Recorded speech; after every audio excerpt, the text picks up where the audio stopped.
Hello guys, I'm Araf John, your English mentor and you are watching my YouTube channel Exclusive English. Guys, आज हम चौथी video बनाएंगे walls के ऊपर। आज हम आई के बारे में बात करेंगे। आई जो है ये एक वॉल्स है और जो अपनी आवाज़ें चेंज करता रहता है। आई की अपनी आवाज़ जो है आई है, पूरी आवाज़ आई इसका नाम भी है और उसकी जो साउंड है वो भी आई है, जो इसकी अपनी आवाज़ है। और जब शुरू में आई आता है तो जैसे आइस होता है तो आई अपनी पूरी आवाज़ देता है, आइस या आइडेंटिफिकेशन। जब आइडेंटिफिकेशन हम बोलते हैं तो आई पूरी आवाज़ यहाँ पे भी दे रहा है। इसका मतलब है कि जब मोस्टली जब शुरू में आता है आई तो अपनी आवाज़ पूरी देता है। इसके साथ साथ आई जो है ये जब चार लेटर्स के दरमियान में आता है, जैसे चार लेटर्स का जब भी कोई वर्ड होता है चार लेटर्स का, तो जो उनके दरमियान जब आता है आई तो आखिर में ई होता है, तो ये फिर भी अपनी आवाज़ पूरी देता है। जैसे सिट होता है और साइट होता है, SIT सिट और SITE साइट हो जाएगा। BIT बिट होता है और BITE बाइट हो जाएगा। इसका मतलब है साइट और बाइट के अंदर आई ने अपनी पूरी आवाज़ दी है आई की, जो इसकी अपनी साउंड है और जिसका अपना नाम भी है। इसके साथ साथ हम देखते हैं कि आई जो है पूरी आवाज़ जब हम फाइट का लफ्ज़ बोलते हैं, जब हम माइट का लफ्ज़ बोलते हैं, तो इसके अंदर भी आई जो है अपनी पूरी आवाज़ देता है, क्योंकि G और H साइलेंट होते हैं। जब G और H साइलेंट होंगे तो अगला जो वर्ड लेटर है जब भी GH आएगा इकट्ठा तो फिर वो साइलेंट होगा और T की आवाज़ मुकम्मल आएगी और पीछे जो आई है वो अपनी आवाज़ मुकम्मल देगा। जैसे might MIGHT might, fight FIGHT fight, light LIGHT light. इन तीनों वर्ड्स में जो मैंने बोले हैं इनके अंदर जो आई है अपनी पूरी आवाज़ देता है। इससे कभी कभी आई जो है वो अ की आवाज़ देता है, जैसे एबिलिटी है, एजिलिटी है, तो एबिलिटी के अंदर ABILITY एबिलिटी। तो जो पहला जो आई है बी, ए के बाद जो बी के बाद जो आई है वो अपनी आवाज़ श्वा की देता है, जो वो अपनी आवाज़ आई की देता है, लेकिन जो अगला एल के बाद आई है वो श्वा की आवाज़ देता है। जैसे एबिलिटी, हमने इसको एबिलिटी नहीं कहना बल्कि एबिलिटी कहना है। आई के जो एल के बाद जो है आई वो आई नहीं है बल्कि अ की आवाज़ है। इसी तरह जो ए है एबिलिटी के अंदर जो ए है ये भी श्वा की आवाज़ दे रहा है, अ की आवाज़ दे रहा है। जैसे अबाउट में ए अ की आवाज़ दे रहा है। इसी तरह हम देखते हैं कि जो आई है ये मोस्टली अब कभी कभी ये आवाज़ हमें यू की भी देता है। जैसे हमने बोलना हो शट का मतलब दरवाज़ा बंद करना, शट बोलना हो तो यू की जो आवाज़ आती है। शर्ट के अंदर भी आई की आवाज़ वही आती है। अगर SHURT शर्ट पढ़ सकते हैं तो SHIRT भी शर्ट पढ़ सकते हैं और पढ़ते हैं, बल्कि ये होता ही शर्ट है। तो इसका मतलब ये हुआ बर्ड और शर्ट के अंदर जो आई है वो यू की तरह की आवाज़ दे रहा है।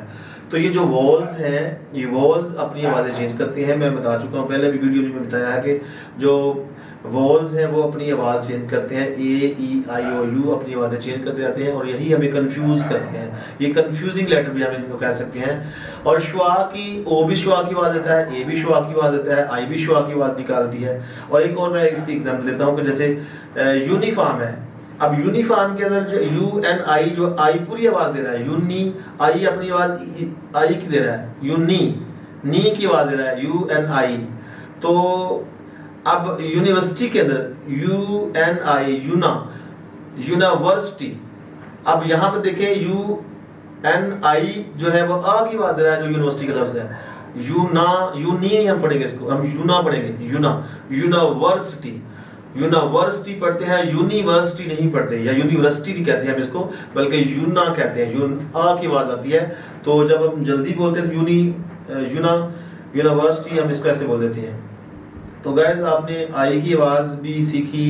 इस तरह से मैं आज ये जो आवाज़ों वाला चैप्टर है हम क्लोज करते हैं। मोस्टली मैं इसको एक रैंडमली आपको बता देता हूँ कि जी के बाद जब भी ई आता है तो अपनी आवाज़ वो ज की कर देता है। वैसे जी की अपनी आवाज़ गाफ की है, लेकिन जब जी के बाद ई आता है तो अपनी आवाज़ जे की कर देता है। जैसे ऑरेंज होता है, जैसे अरेंज होता है, जैसे एक्सचेंज होता है, चेंज होता है।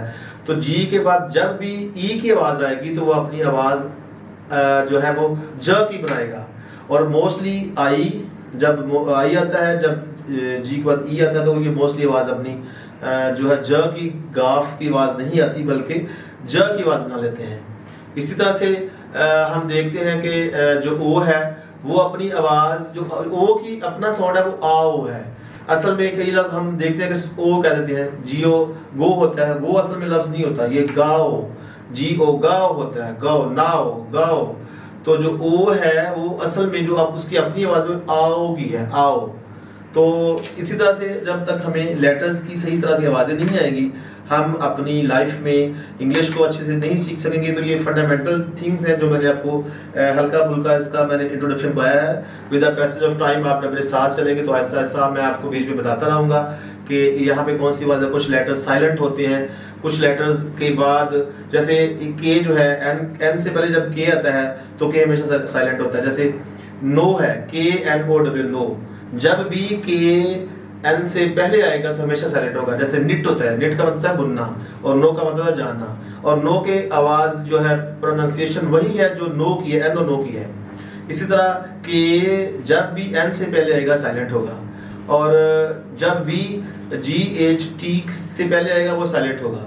साइलेंट लेटर होते हैं। और इस तरह से एम के बाद जब बी आता है वो भी साइलेंट होता है।